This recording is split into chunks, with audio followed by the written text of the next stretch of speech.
As we all know, in the past, a lot of valuable pro-life initiatives have been defeated by infighting within the pro-life movement.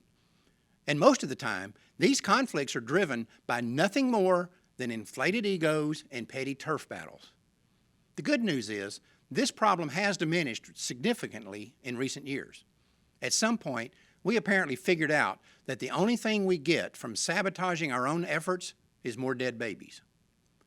But unfortunately, I think we are at the beginning of a new internal conflict that could quickly become more destructive than any of those that have come before. It involves the current presidential campaign. Now, whether we like it or not, it is clear that Donald Trump is going to be the Republican nominee.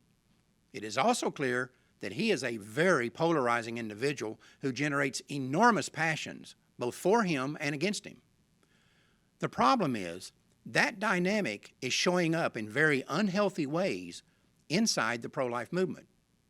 Right now, it appears that some of our people think that Trump is the last great hope for the pro-life movement, while others seem to be equally convinced that he's the Antichrist. But I can assure you, he is neither of those, and I think every one of us knows that. The problem is, egos are getting involved, and this conflict is becoming more vicious by the day. Pro-lifers are not merely disagreeing with each other about Trump, and neither side is really trying to persuade the other. What they are doing is sinking their teeth into each other's throats.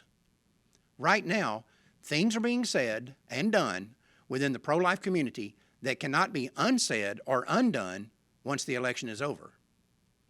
But here is the reality we cannot afford to ignore. After this election, the pro-life movement's work will still be here.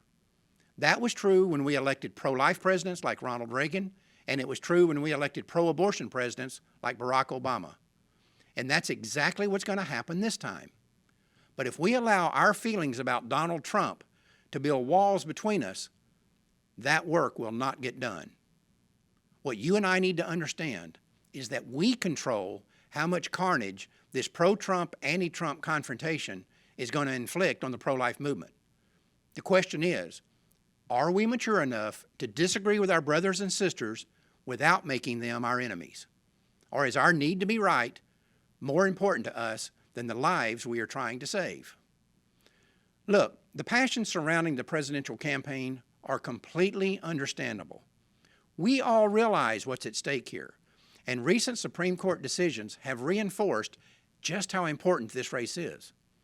But this assault on pro-lifers by other pro-lifers has to stop, and it has to stop now. If we allow this tension to continue, it will build until it takes on a life of its own. And that would set back the pro-life movement decades.